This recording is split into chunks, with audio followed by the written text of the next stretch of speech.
So let's start this again. I got a bunch of Somali crybabies coming over onto my page now. Namely, one woman in particular, Miss H. I think that's her name. But anyway, they come over here crying, on my page. And, oh, he's so obsessed with us. He's so obsessed with us. When I have basically 2 videos addressing black Muslims as a whole and specifically the Somalians, because the Somalians keep coming out talking sideways. Again, I got the receipts. We have plenty of the receipts. Y'all come on line and have your little Habesha, Amharic, conversations and whatnot. And y'all go up there and y'all talking crazy. The Ethiopians too. But the Somalis, y'all really come sideways. They're up there talking about, we're going to take advantage of African American scholarships, but yeah, we're not black. We don't mess with black. Look at my hair. Look at my hair texture. Like the Dominicans. It's no black, papi. It's no black. It's not the same. It's not the same, papi. Right? So they come real sideways. Where like 1 minute they want to be black, next minute they want to step outside. Oh, we're not black. Oh, when it comes to anything negative, we don't want to associate with African Americans. Oh, when it comes to something positive, or we see black people basically being pro-black or asserting themselves, or we want to try to latch on to that because it makes us feel good, and we really don't stand up for ourselves in the West or in Canada or in America or in the UK. Right, so we're gonna jump on the backs of African Americans or jump on the backs of even Nigerians, because a lot of Nigerians don't put up with the bullshit and the fuckery. Okay, at least not the second generation born. But a lot of you East Africans, y'all come with some pure fuckery. Like y'all sound like low key undercover white supremacists at times. Anyway. So I got some people talking about, where's the evidence? Where's the evidence that we were ever conquered, right? As though a group is going to acknowledge that they've been conquered. Every group, including the Pakistanis, every group that has embraced Islam always wants to tell you that it was a peaceful transition. When we already know, first off, Muslims don't get along with other Muslims. The Alawites are fighting the Sunnis. The Sunnis are fighting the Alawites. The Shia don't get along with the Sunnis, right? The Wahhabis don't get along with the Shiites, right? So they got all type of beef internally with themselves, right? If you don't conform to their religion in the strictest way, especially the most extreme interpreters of Islam, off with your head with the Aladdin sword.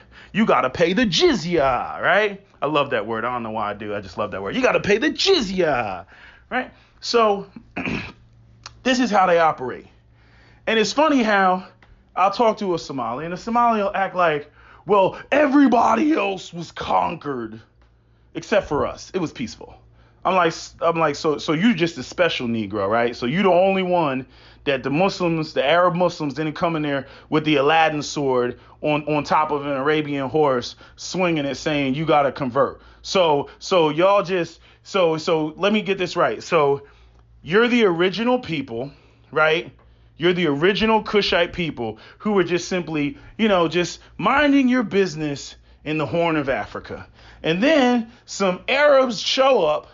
And they say, fuck all the shit that you believe in. You gonna believe this shit over here. And all of y'all said, okay, we just believe and we're gonna go and we're gonna subscribe to your religion.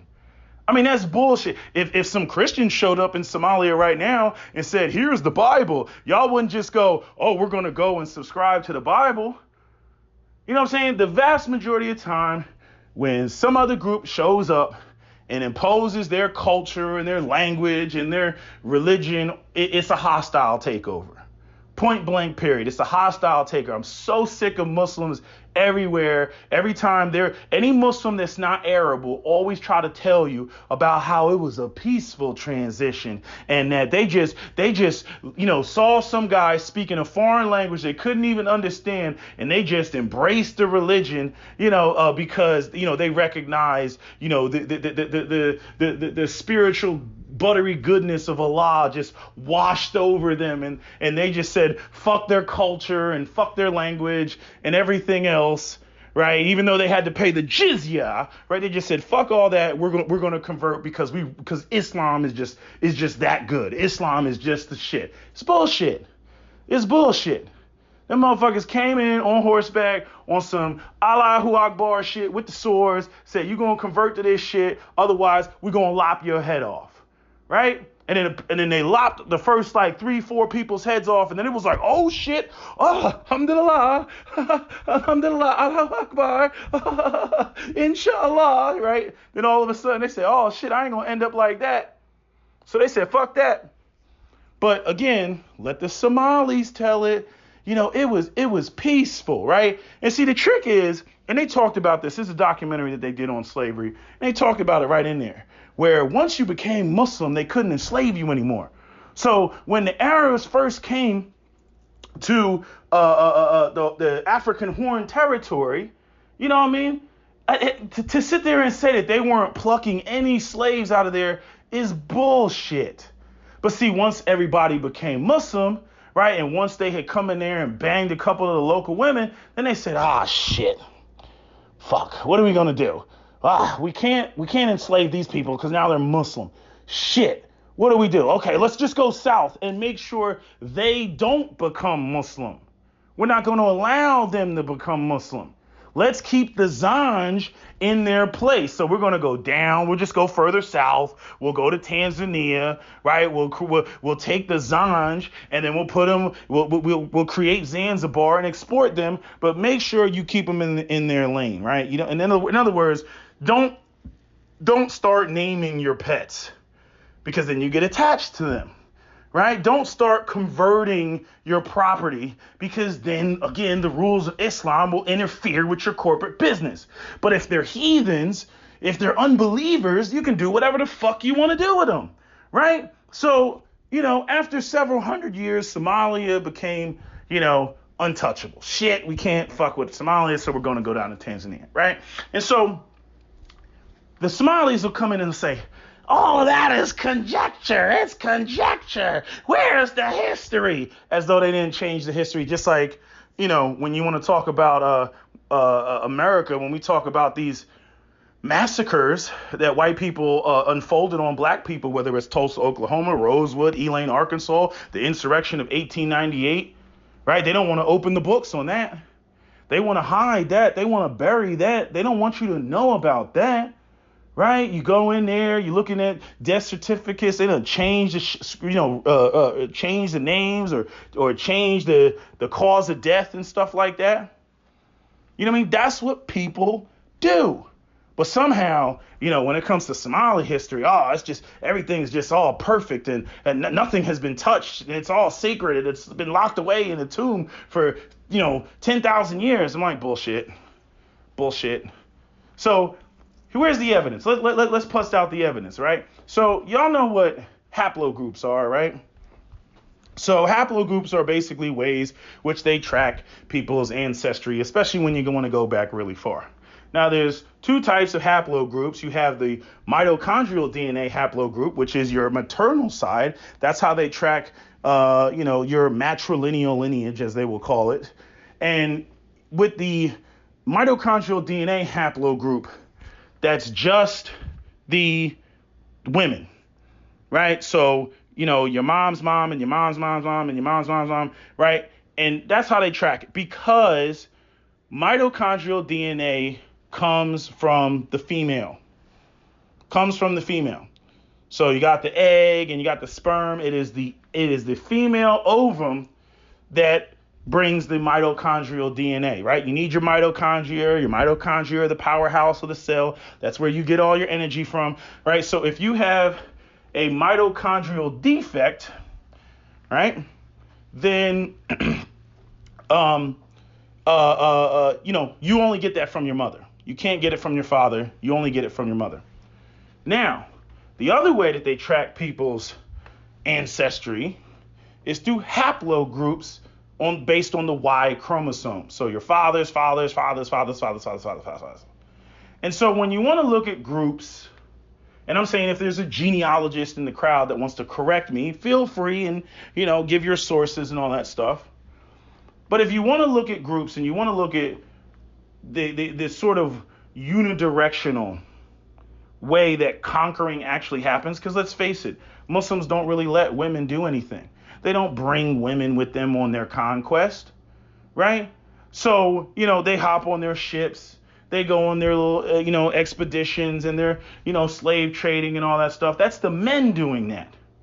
And it is the men who go into territories and go into regions and start fucking all the women and dropping off all their DNA, right?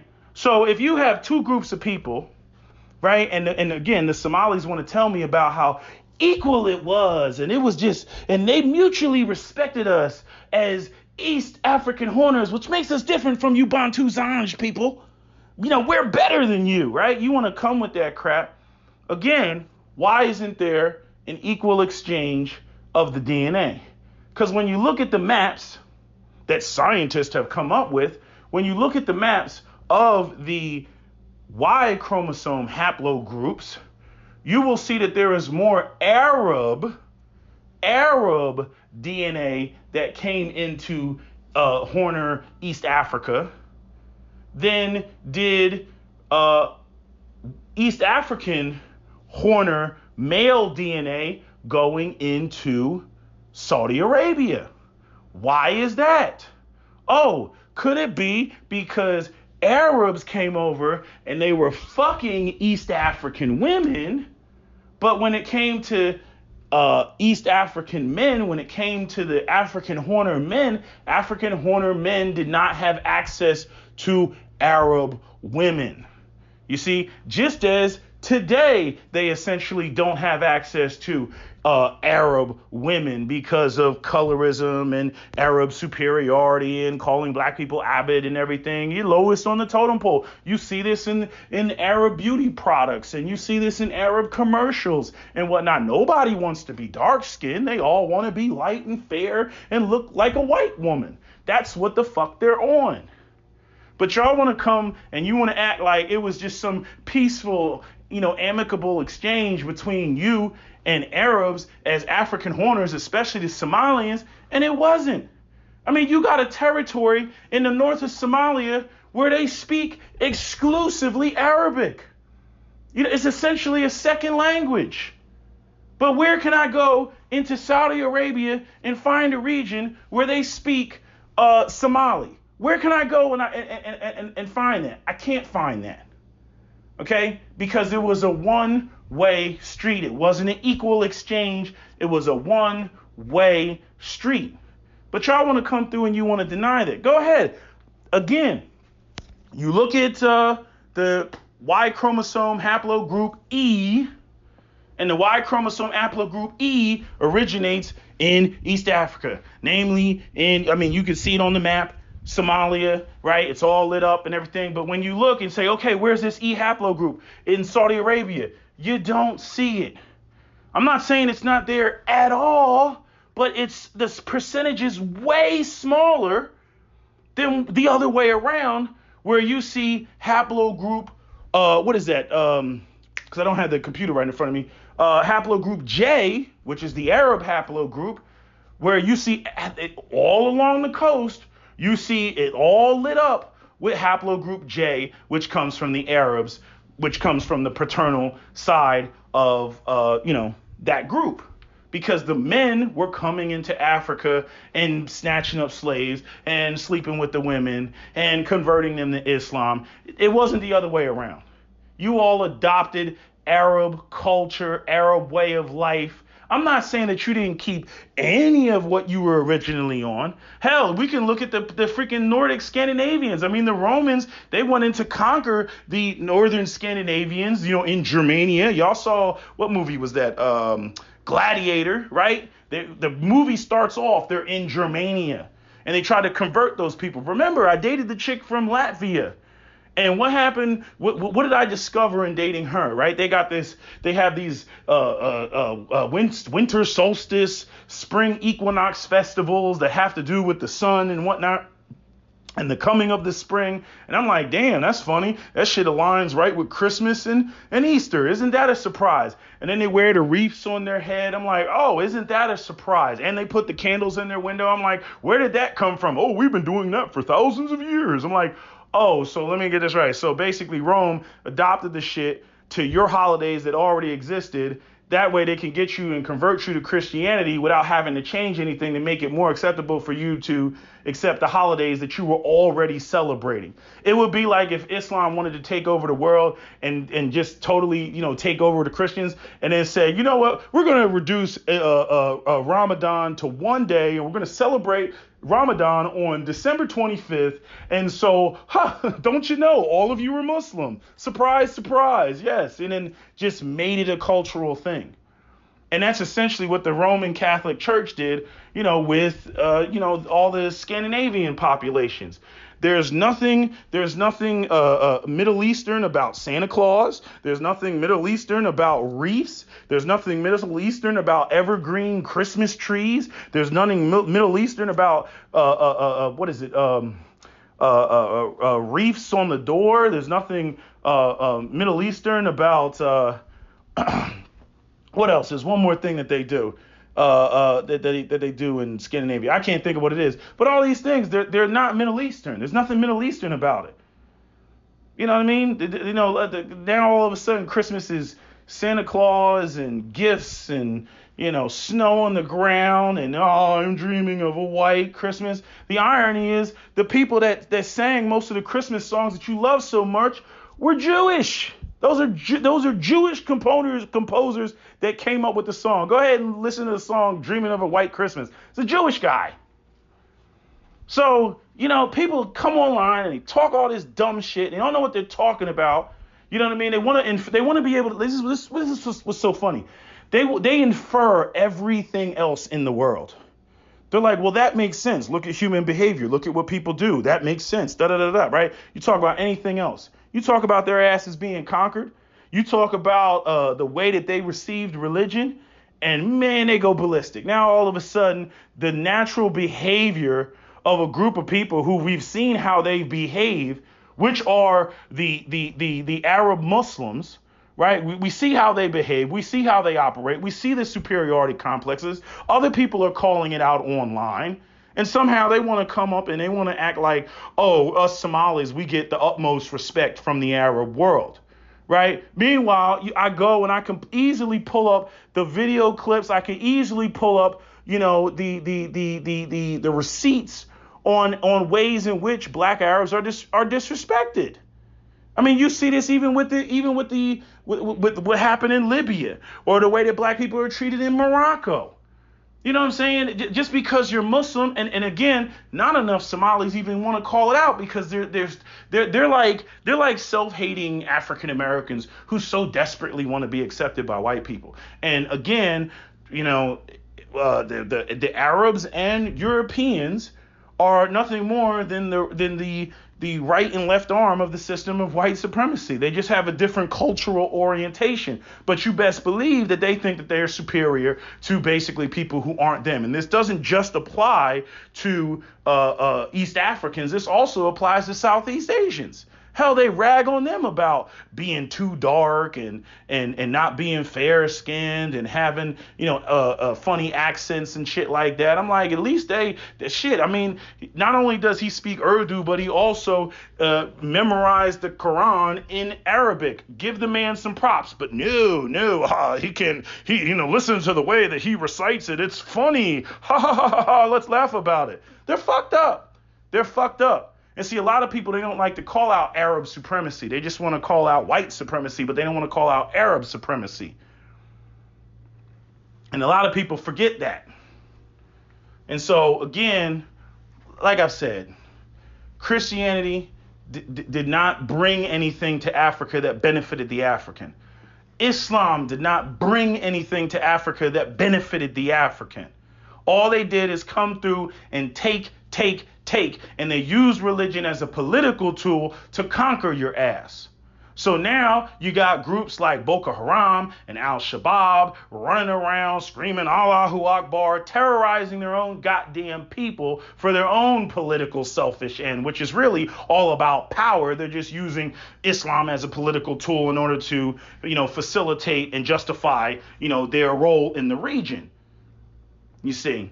And then not only that, you got the freaking puppet masters, from ISIS and all these Middle Eastern terrorist groups that are freaking pulling the strings on all the Arabs all the blacks in the Sahel region.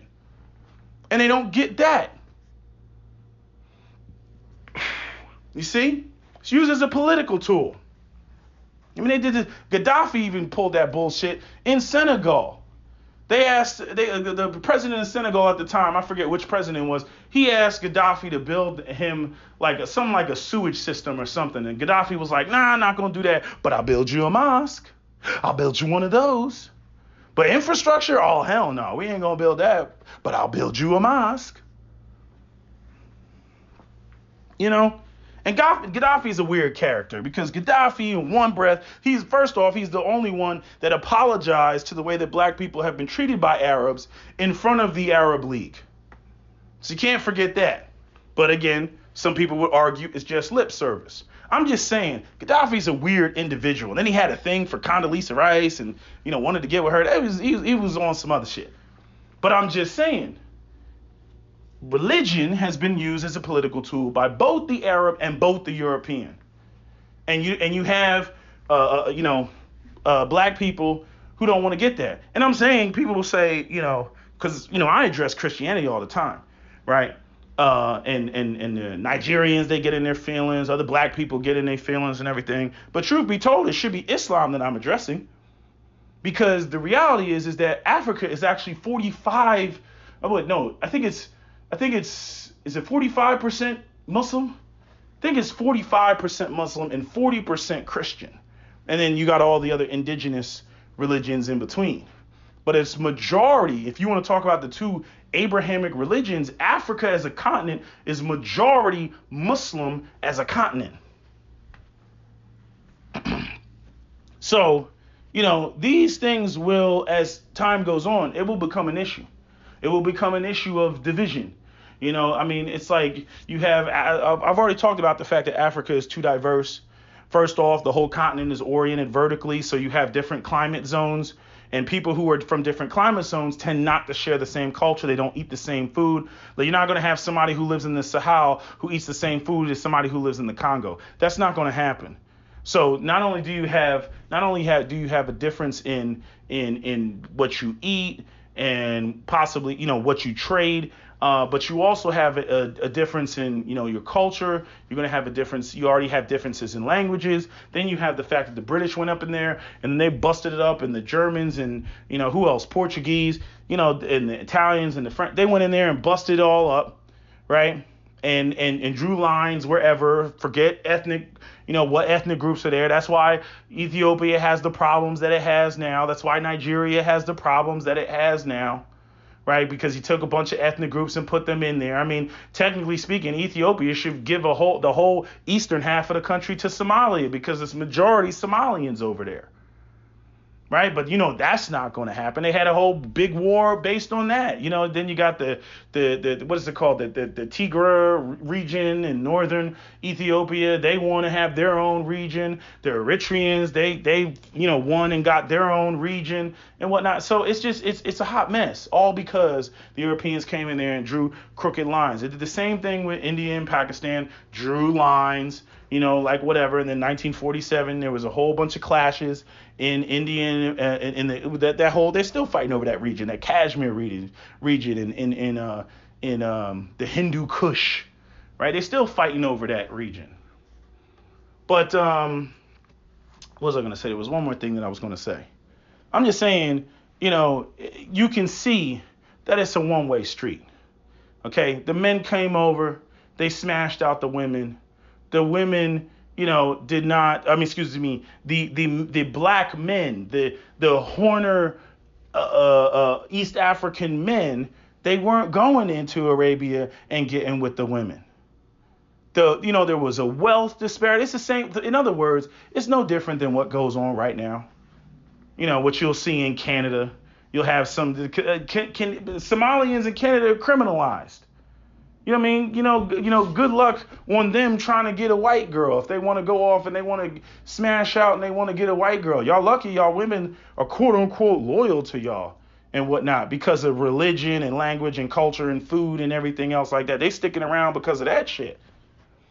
But outside of that, again, y'all are marginalized. And the same thing played out in ancient times. The black man was not all powerful and running shit, as East African hunters. If you want to talk about Neolithic times, then we can have a different conversation. But if you want to talk about after the fall of Rome, you want to talk about after the expansion of Islam, no, it's a different ball game. It's a different ball game. You got to go to ancient times when you want to talk about the black man ruling and running shit and being the first and all that other stuff. You got to go to prehistoric times, damn near. But when it comes to the last 2,000-3,000 years, you know what I mean? I'm like, nah, man, get real, man, get real. Nah, we've been getting our asses handed to us, and unfortunately, I already know that this is not going to get resolved overnight. I already know that people are not going to, black West Africans are not going to walk away from Christianity because Jesus saves, and East African Muslims are not going to walk away from Islam, right? No matter how bad the Arabs treat them, no matter how bad the inequality, no matter how bad they're shit on and mistreated, they're not going to walk away from that. I mean, it's just plain and simple. But again, the fact, all you got to do is look at that paternal DNA and you can clearly see that it wasn't a two-way street. We all know how men do. We all know how men operate. Men will fuck anything. But you can't walk into another man's patriarchy that's established and just start fucking around with their women. It's not going to happen. And so when you're a dominated group, yeah, you're going to see more of their men fucking your women, just like in the African American community. The first biracials and mixed people were not the result of black slaves sleeping with white women. It was the result of white men who couldn't keep their asses out of the slave quarters. That was unidirectional. Now we can say in 2020, most of the interracial relationships that you're going to see between, black, white are going to be black men with white women. But that doesn't mean that there's been this substantial power shift and whatnot. It's just the sexual markets now are wide open. So you can't really directly compare what's going on right this moment today to what happened in the past. But if you try to do that, or if you want to do that, then all you're doing is ignoring the power dynamic. You're ignoring the power dynamic. You know what I'm saying? But Somalis are known for terrorism and pirating. That's what y'all are known for. If your shit was so intact, then you wouldn't have those reputations. And then not only that, you're not on par. I mean, your whole reputation for the world is people that don't even know about Somalia or where Somalia is, but but I'll tell you what they do know. Now I am the captain. They know that shit. With the freaking big forehead motherfucker with crooked teeth. They know that shit. I got a Somali friend that used to say that shit all the time. She used to be like, why they gonna do us like that? There's better looking Somali men out there. I was like, yeah, I know there are, but I'm like, again, that's what happens when you don't control your own media, when you don't have any power. That's what happens when you're not on the global stage.